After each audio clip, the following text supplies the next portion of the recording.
7º dia de data FIFA e o 4º dia dos jogos de seleções, e na parte da noite também temos Série B do Campeonato Brasileiro. Hoje é um dia muito importante para o Grupo A e para o Grupo D das eliminatórias da Euro 2024, porque após essa rodada já podemos ter aí seleções praticamente classificadas e seleções também praticamente sem nenhuma chance de buscar classificação para a competição do ano que vem. Meu nome é Theo Borges, eu espero conseguir te ajudar a fazer o melhor planejamento possível para esse domingo, dia 15 de outubro. Vamos começar às 15h45 no Grupo D, onde tanto o País de Gales quanto a Croácia têm chances bem interessantes de classificação, porque as duas equipes têm confrontos diretos pela frente em busca dessa classificação. Infelizmente, o País de Gales tem 3 pontos a menos do que a Croácia, então mesmo que ele venha vencer a Croácia, isso não garante a classificação, porque as duas equipes ainda fazem mais 2 jogos. O País de Gales ainda enfrenta, vamos dar uma olhada aqui na tabela do País de Gales. O País de Gales ainda enfrenta a Armênia, que também tem 7 pontos nesse momento, e a Turquia, que é a líder do grupo, com 13 pontos. Então ainda é possível o País de Gales buscar a classificação, porque ele pode vencer a Turquia, manter a Turquia com 13, pelo menos na última rodada, a Turquia talvez chegue até com mais pontos, e enfrenta a Armênia, que tem 7 pontos, e enfrenta a Croácia. Então, se vencer os 3 jogos, provavelmente buscaria uma classificação, tá? Mas o País de Gales não tem sido assim tão agressivo nos últimos jogos, principalmente depois da ausência, da aposentadoria do Gareth Bale. A Croácia se complicou um pouco depois de perder para a Turquia, né? A derrota para a Turquia em casa interrompeu uma sequência de vitória da Croácia no grupo. A Croácia perdeu a final da Nations para a Espanha, mas vinha de vitória contra a Turquia, de vitória contra a Holanda no amistoso, né, na Nations, acredito eu, ou amistoso, vitória contra a Letônia e depois vitória contra a Armênia. E aí teve essa derrota para a Croácia. Como as duas seleções tinham a mesma pontuação, a Croácia ficou com 10 e a Turquia disparou com 13. Os próximos jogos do time da Croácia é um confronto contra a Letônia fora, é um adversário acessível, dá para imaginar a Croácia vencendo, e a Armênia em casa, também dá para imaginar a Croácia vencendo. Então, assim como o País de Gales, se a Croácia vencer todos os jogos, acredito também que a Croácia já vai estar classificada. Então, dá para dizer que as duas seleções só dependem de si, né? Essa cotação de 1,91 da Croácia, na minha humilde opinião, é justa, porque o País de Gales não tem uma seleção que assusta tanto depois da aposentadoria do Bale, né? Não é uma equipe, nunca foi uma equipe assim de trabalhar tanto a bola, sempre foi uma equipe muito mais pautada na parte defensiva, buscando talvez um contra-ataque. Era perigosa nas batidas de falta direta do Bale, mas também é uma seleção mais alta, que tem uma estatura maior, então pode levar perigo pelo alto. Mas em relação à qualidade de técnica, a Croácia, por mais que tenham jogadores mais veteranos, né, a gente sabe que a Croácia está numa fase de final de ciclo do Modric, talvez do Kramaric, do Hoffenheim, não, mas do Brozovic,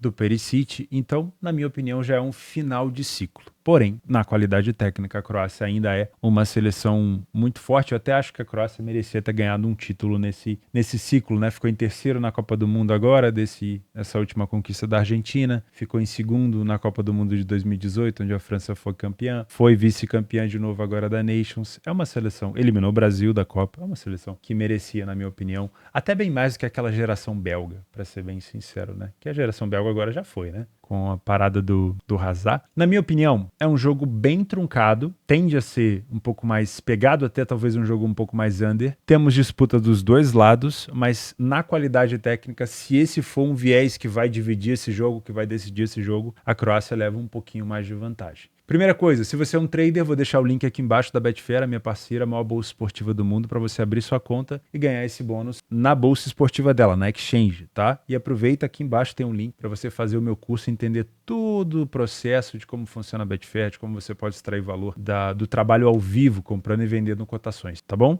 Sem dúvida você vai gostar. Se você é um trader, então você até pode vir com um pouco de viés. Eu vou vir com um pouco de viés na Croácia e eu espero que a Croácia consiga dominar o jogo para me permitir trabalhar contra o País de Gales. Se isso de fato acontecer, vou estar no mercado. Se o País de Gales, dentro de casa, com o apoio da torcida, conseguir levar perigo e talvez se aproveitar do nervosismo da Croácia, porque a Croácia vem de uma derrota, para tentar aproveitar os espaços permitidos ali pela defesa, com contra-ataques perigosos, ou criando muita bola parada, eu vou ficar de fora, tá? Porque é nisso que eu acho que o País de Gales pode criar perigo. Finalização de fora da área, cruzamento para a área o tempo todo, ou bola parada, e até contra-ataque. Tá? Se a Croácia dominar o jogo, melhor ainda. Se você, Panther, dá para pensar nesse empate anula da Croácia? Olha, dá para pensar. Tá? Eu acho que a Croácia tem uma defesa interessante, tem um ataque interessante, tem uma qualidade de meio campo, uma qualidade técnica muito boa. Só que é um jogo muito importante para País de Gales. Se Gales quiser estar presente nessa próxima Euro, País de Gales vai ter que vencer uma das principais concorrentes. E depois terá que vencer a Armênia e a Turquia de qualquer jeito, mas vai ter que vencer os principais concorrentes do grupo. Isso talvez gere um País de Gales agressivo. E a agressividade ela tem ônus e bônus. Geralmente o bônus da agressividade é um time criando perigo,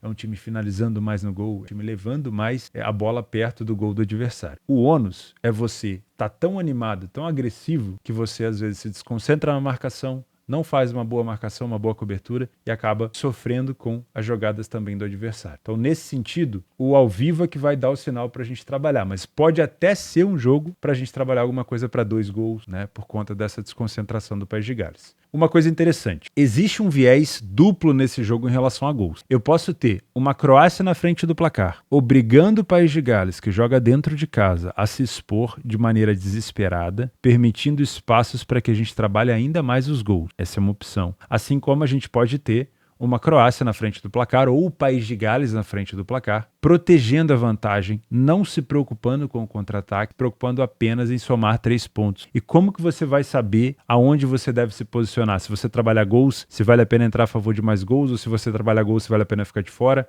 ou se você trabalha under goals, se vale a pena entrar porque vai ficar um jogo under. Você só vai ter essa resposta mediante o comportamento da equipe que estiver na frente do placar depois do primeiro gol. Por isso é um jogo para trabalhar ao vivo, tá bom?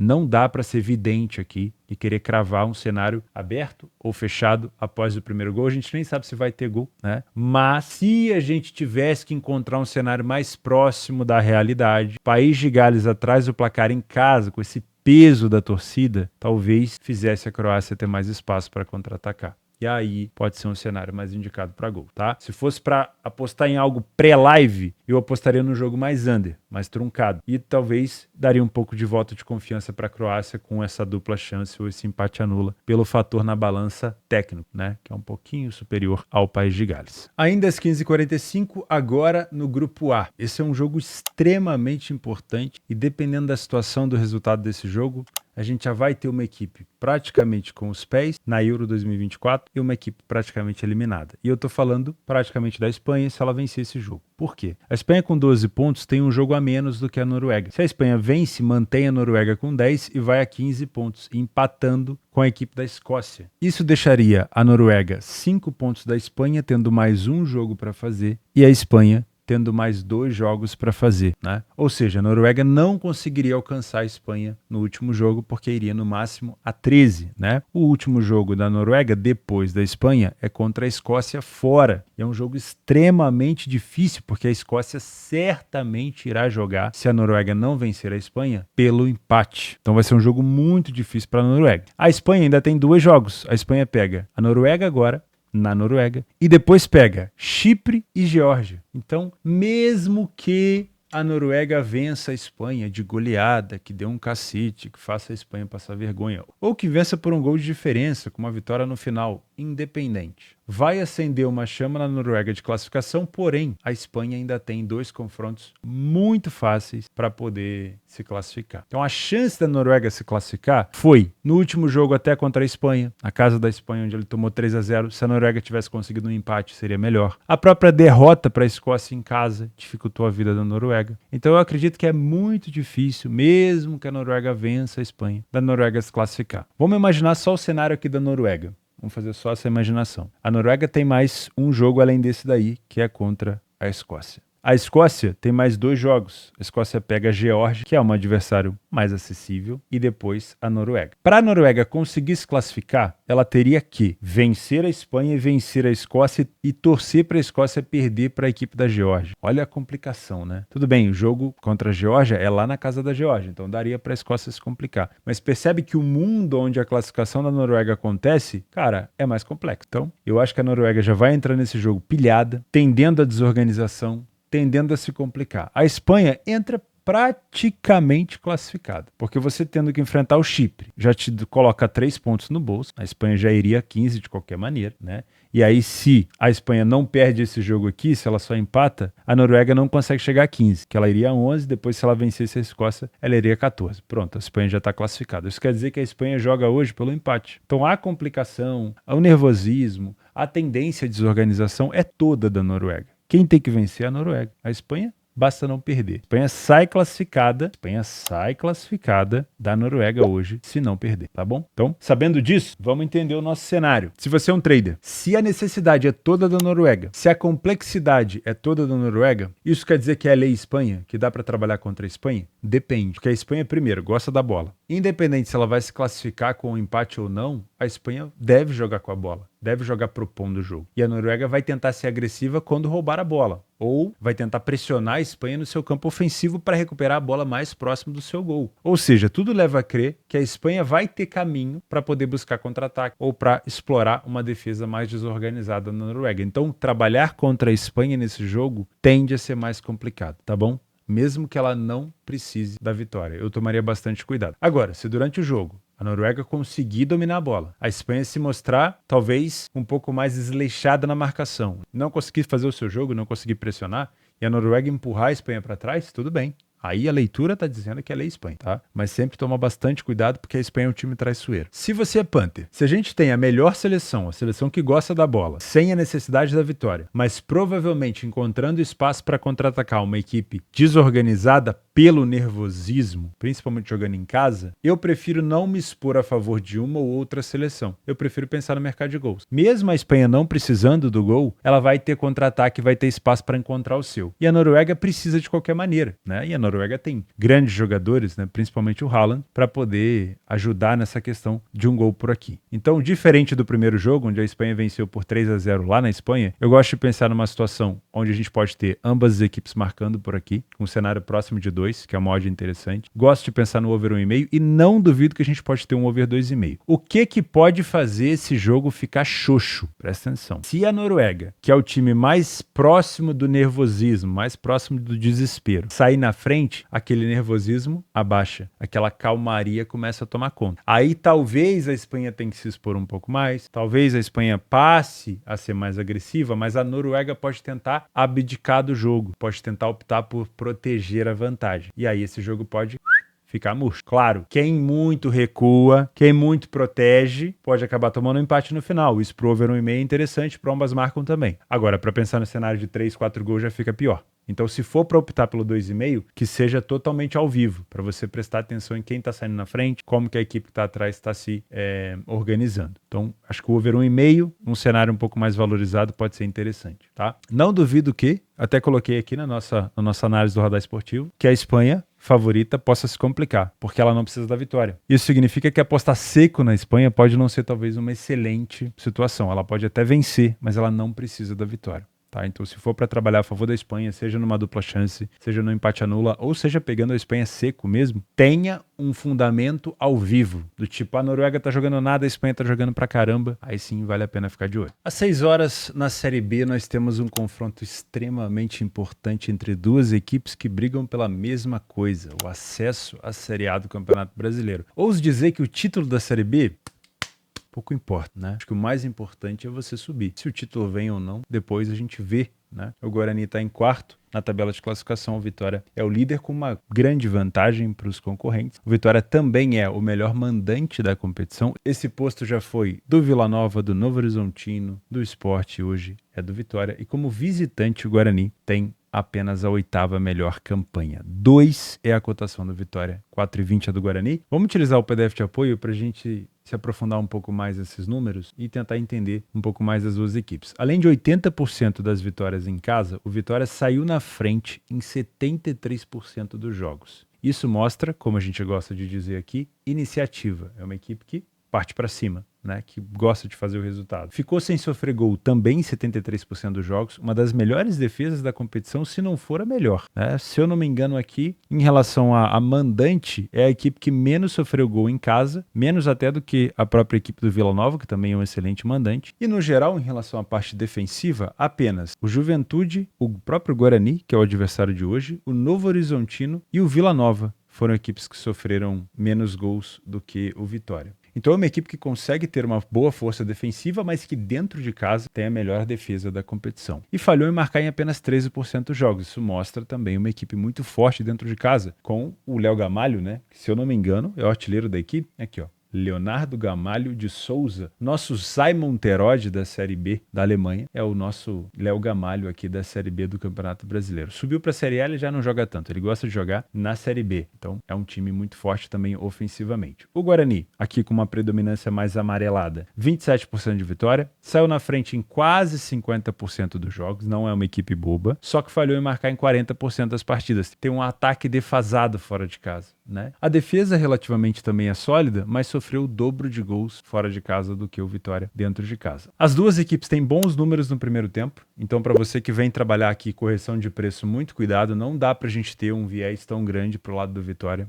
As duas equipes têm 40% de vitória, o número de derrotas é pequeno, as duas equipes se aproximam de 10 gols marcados no primeiro tempo e as duas equipes sofreram a mesma quantidade de gols, tá? No segundo tempo, sim. Aí nós temos um Vitória se destacando com bem mais vitórias, bem menos derrotas. O Guarani chega a quase 50% de derrota no segundo tempo, sofre 4 vezes mais gols do que a equipe do Vitória e marca bem menos. O Vitória chega a marcar 3 vezes mais gols na segunda etapa. Me parece um time do Guarani bastante desorganizado no segundo tempo, tá? Em relação à bola aérea, o Vitória marcou 11 gols de cabeça, 6 gols de escanteio. O Guarani também marcou 6 gols de escanteio, mas marcou menos de cabeça e as duas equipes têm mais ou menos o mesmo índice ali de gols sofridos nesse fundamento. Se você é trader, muita atenção. Por mais que a gente tenha de fato uma excelente defesa do Vitória, o primeiro tempo do Guarani fora de casa não é ruim. O Vitória tem sim bastante iniciativa, deve vir para cima do adversário aqui porque é um confronto direto, mas o primeiro tempo do Guarani não é ruim. O segundo tempo do Guarani acaba sendo um pouco pior, mas no primeiro tempo não é ruim, então foco na leitura de jogo, não venha tão enviesado, não venha com tanta expectativa, tá? Se você é Panther, somado ao primeiro e principalmente ao segundo tempo das duas equipes, dá pra gente pensar em alguma coisa a favor do Vitória, né? Talvez uma dupla chance, talvez um empate anula, pode ser interessante, e eu não duvido que a gente possa trabalhar aqui com um cenário também de 2 gols, por mais que a média das equipes não seja tão boa, né? O Vitória tem uma média de 1,67 gols marcados, porém só sofreu 0,40. E o Guarani não chega nem a 1 gol por jogo marcado, nem a 1 gol por jogo sofrido. Na parte de estatísticas de gols, 60% dos jogos do Vitória em casa apenas foram over 1,5, 53% dos jogos fora do Guarani apenas foram over 1,5. Então é um jogo com muito mais tendência de ter apenas 1 gol e não 2. Porém, como se trata de um confronto direto, se você quiser trabalhar o over 1,5, o melhor dos mundos é trazer para o ao vivo e identificar o comportamento das duas equipes. Foi um jogo muito pegado, com muito espaço, com muito contra-ataque, com perigo na bola aérea, aí vale a pena, porque a cotação está muito boa. Você já está assim no pré-live, em 20 minutos do jogo, essa cotação já vai estar próxima de 2 e pode ser interessante ficar de olho nisso, tá bom? Nas opções de jogos extras para esse domingo, às 10 horas da manhã, a Geórgia enfrenta o Chipre. É muito provável que a Geórgia vença esse confronto. O Chipre é um adversário muito acessível que perdeu 6 das 6 partidas que disputou. O problema é que a Geórgia só venceu um jogo, né? Mas no nível técnico das duas equipes, na balança de qualidade, a Geórgia é favorita. O problema é essa cotação aqui. Eu não vou te indicar vitória com esse tipo de cotação. Quer trabalhar a favor da Geórgia? Procura uma Geórgia empatando no segundo tempo, com uma odd mais próximo de 2. Pode ser interessante. Não trabalharia com handicap asiático, tá? Porque as 2 vitórias da Geórgia contra Chipre foram por 1 gol de diferença apenas. À 13h é muito provável que a República Tcheca vença as Ilhas Faroé aqui pelo grupo E. Inclusive é muito importante que ela vença, né, por conta de classificação. Mas também não te indicaria trabalhar com esse tipo de cotação. Ou você pensa num handicap asiático mais agressivo, para a República Tcheca talvez golear as Ilhas Faroé ou vencer por 2 ou 3 gols de diferença, mas com esse tipo de cotação, nada de pré-live, na minha humilde opinião. Suíça e Bielorrússia, a mesma coisa, é muito provável que a Suíça vença, aqui no grupo I. Também é importante para a Suíça já praticamente garantir a sua classificação, mas com esse tipo de cotação não dá. A Suíça goleou a Bielorrússia no jogo de ida por 5-0, então se você quiser trabalhar com um cenário agressivo de handicap, também dá, com 3 gols de diferença, 2 gols de diferença, também pode ser interessante, tá? E às 15h45, também naquele grupo do País de Gales com a Croácia, é provável que a Turquia vença a Letônia. O problema aqui é que a Turquia é uma seleção que cede gol com muita frequência. Inclusive para a Letônia, nos últimos 3 jogos, sofreu aqui 3 em 2021, sofreu 1 também em 2021 e 2 em 2023. Então dá para pensar numa vitória da Turquia, mas eu tomaria cuidado com o pensamento aqui de handicap asiático, tá? Talvez seja um jogo para 2 gols e meio, pensar nesse 2,5 aqui, mais próximo de 2, eu acho que pode ter valor, tá? Dos favoritos que podem se complicar, a gente já comentou tudo, né? O Vitória, principalmente por estar enfrentando aqui uma equipe que briga pela mesma situação, assim como na Euro também. E nos jogos extras, às 15h45, Ponte Atlético Goianiense, 2 duas equipes brigando por situações distintas, a Ponte brigando contra o rebaixamento. Lembrando que ontem, num cenário parecido, onde uma equipe também brigava contra o rebaixamento, que foi a Chapecoense contra o Criciúma, a Chape venceu. Então não é porque o time está brigando contra o rebaixamento e o outro para subir que a Ponte Preta já está aqui derrotada. Muito cuidado. Tá? Outro jogo que também fica ali na casa de favoritos que devem vencer é a Polônia contra a Moldávia, mas muita cautela, tá? O último jogo entre eles, a Polônia perdeu para a Moldávia por 3-2. A Romênia enfrenta a Andorra, é outro provável favorito aqui que deve vencer, mas eu não vou te indicar esse tipo de cotação, até porque é um grupo aqui praticamente já uma Andorra eliminada, com 2 pontos apenas, a Romênia vence praticamente para buscar a sua classificação ou para ficar mais próximo da classificação. Londrina, Avaí, aqui já são duas equipes que brigam pela mesma situação, que é escapar do rebaixamento. A situação do Londrina é muito complicada, tá? Porque o Londrina tem 31 jogos, faltam 7 para disputar, com 24 pontos. A distância do Londrina para o Avaí são 10. Então, assim, pode ser um jogo até tendendo para gols. É um desespero, vale a pena ficar de olho. E às 9h10 da noite, ainda não temos cotações, na Copa da Argentina, o Tajeres enfrenta o Boca Juniors. O Boca que não fez um bom jogo contra a equipe do Belgrano Córdoba no último jogo da Copa da Liga Argentina. O Tajeres vem de derrota para o River Plate e tenta passar pelo Boca. Se eu não me engano, isso aqui são quartas de final, né? Para já chegar numa semifinal, tá bom? Vou ficando por aqui. Muito obrigado pela tua companhia. Espero que eu tenha conseguido te ajudar. Se você chegou até aqui, não esquece do like no vídeo que me ajuda muito. Posso contar contigo? E não esquece também de se inscrever no canal. Os links para você fazer o meu curso, para você me acompanhar nas redes sociais estão aqui embaixo. E, obviamente, também o link da minha parceira Betfair para você ganhar R$ 200 de bônus. Um abraço, fica com Deus e até segunda-feira.